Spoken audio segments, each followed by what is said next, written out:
What is going on, everybody? It is me again. It's Horror Fan 34, and welcome to another video. And welcome to another one of these videos where I pick a random year and showcase the movies that I have in my collection from that year. Um, and like I said before in the previous one that I did, I'm not going in no particular order whatsoever. Just kind of going through like just any random year, just like picking a year like out of a hat. But I figured this one would be special because this is a really special one because I say that since my good friend Julie, let's talk about movies Cassidy, was born this year. So I figured I'd go with the films that I own from 1980. Now, like I said before, that's the year that my good friend Julie was born, 1980. And I only have 10 films, surprisingly enough, from 1980. Seems like every other year, like, from like the mid 80s, late 80s, early 90s, mid 90s, late 90s, even like the year 2000, I have a lot more movies from those years than 1980. But I tell you what, the 10 films I have here are really good films from 1980. Um, but I'll talk about them more when I show them. But Julie, if you're watching this, anybody's watching this, here are the films that I have from the year 1980. And like I said before, I went with these in order on Wikipedia from when they came out from January all the way until December. So these are in order. So first up here that I have from 1980 is Airplane. Easily one of the best spoof movies. It's definitely up there for me with like Hot Shots, Hot Shots Part Two, the Scary Movie movies.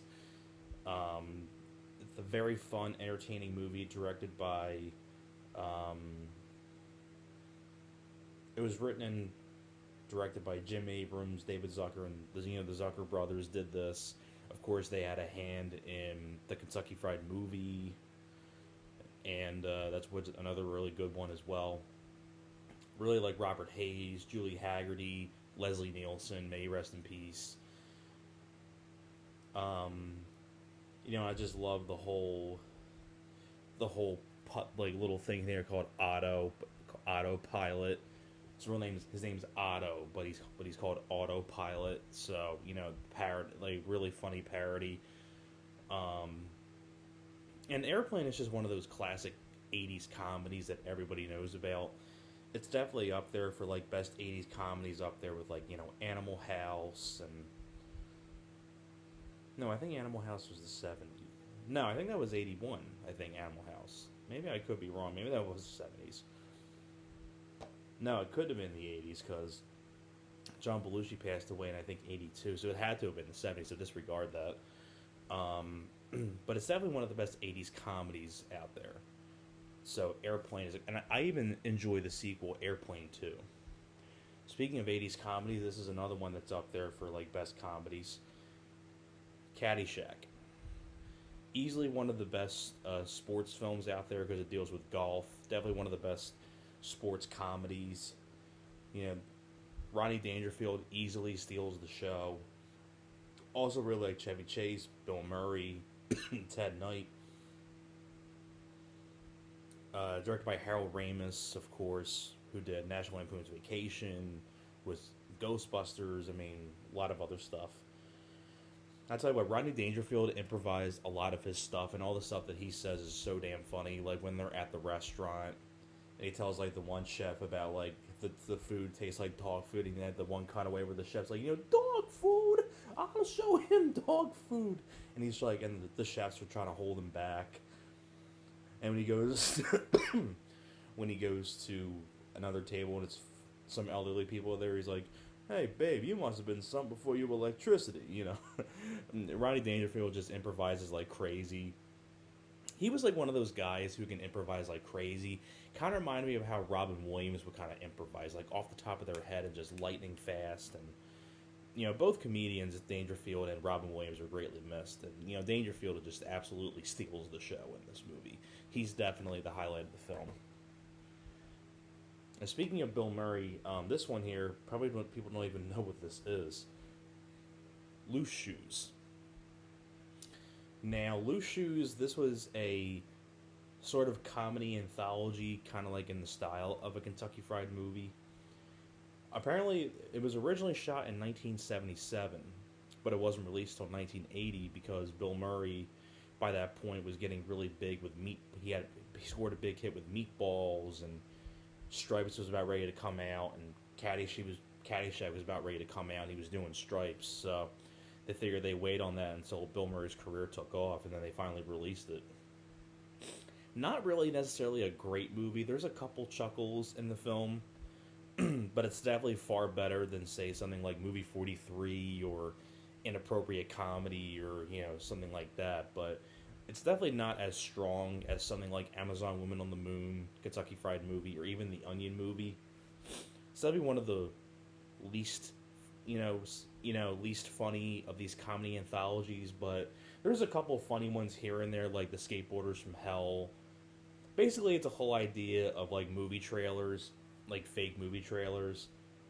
Like the Skateboarders from Hell one's pretty damn funny. I kind of like the Ma and Pa Kettle one, but not a great movie, but it's got a couple funny bits here and there, so it's okay at best, but not really great, though. Cannibal Holocaust, of course. This is really a film that I've only seen once, and that was like over a decade ago, and I still remember the visions of this movie. Like when they, of course, the whole story about, like, with the animals, how they killed this big turtle, and I still have visions of when they cut open that turtle, and it's just really, really graphic. I'll tell you what, it was so graphic, like, they peeled the shell off the turtle and with the guts, and I couldn't look at a cheese pizza the same for at least a week. So, Cannibal Holocaust, it's definitely the best cannibal film, but it's definitely not an easy film to watch, and it's not really a rewatchable movie by any means. The Changeling, classic ghost story movie that I've always really enjoyed. George C. Scott, you also have Trish Van Devere. I mean, what more can you say? This is just a classic ghost story movie, and just creepy, great atmosphere, wonderful musical score, very well directed. I mean, it doesn't say who did the musical score on this, but whoever did the music on this did a great job. It's creepy and eerie. Definitely one of the, I'd probably say it's in my top 5 favorite ghost story movies. My number 1's The Fog, but I also really enjoy The Changeling as well. Of course, Friday the 13th. This is, of course, from the Scream Factory box set, the Blu-ray.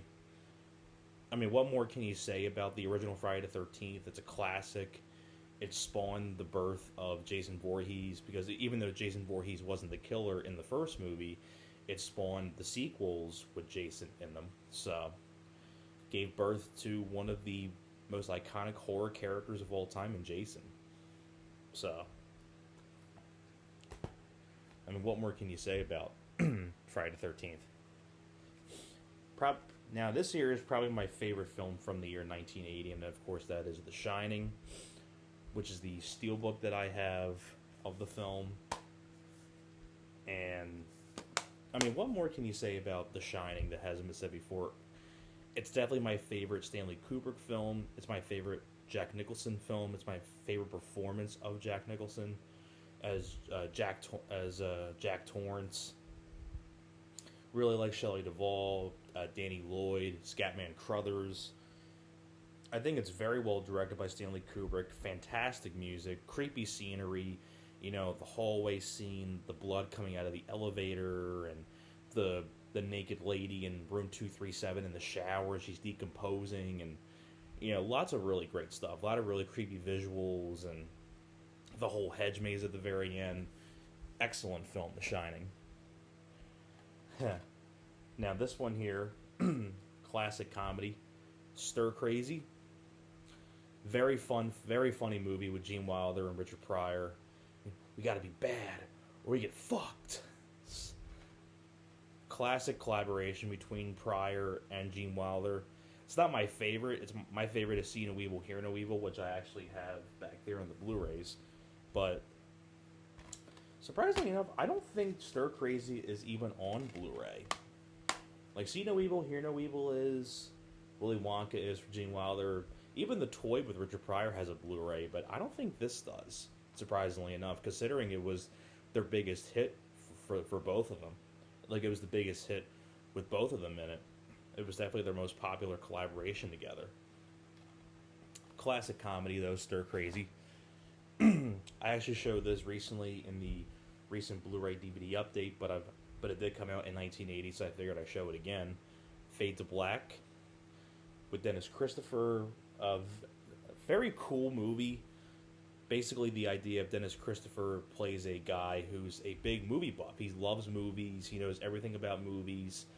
He's a big fan of James Cagney and Marilyn Monroe, and there's even a point where he goes to the theater to see the original Night of the Living Dead.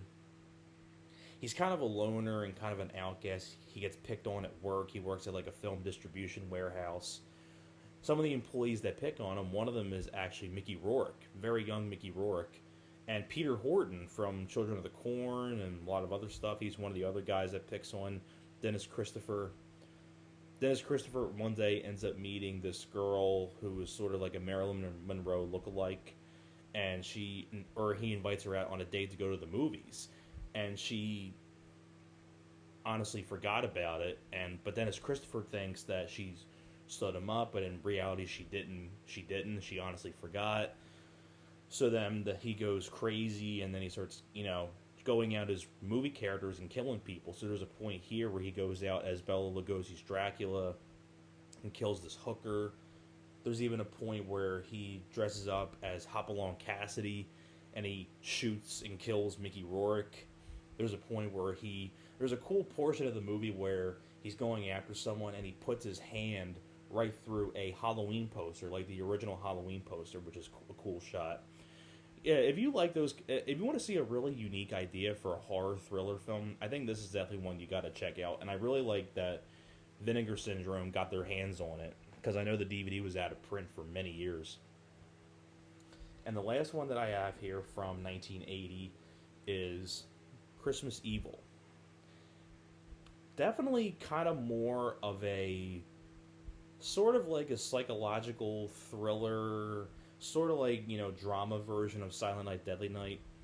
This one it's basically the same idea of a person dressing up as Santa Claus, kind of like Silent Night, Deadly Night, but that's more of over-the-top gore, a lot of more over-the-top kills. This one is more of a character study, where you have this guy named Harry, who what happened was, many years ago, he saw his dad dressed as Santa Claus having sex with his mom, and he was traumatized by that because he with the Santa Claus and things like that. Many years later, he's working as a toy maker, and then he decides to dress up as Santa Claus, and he makes his own naughty and nice list, and whoever's on the bad list, he kills the parents. But like I said, it's not really a gory movie. It's not really a high body count film. It's more of a psychological thriller, sort of a character study. I'll tell you what, it has one of the most unique endings of a movie. I'll tell you that for sure. If you've seen the film, then you definitely know what I'm talking about when I say about the ending. Very unique. But it's definitely one of the more underrated Christmas horror films out there. So that's all the films that I have from 1980. So I hope you guys enjoyed. Thank you very much for watching, and I'll see you guys next time.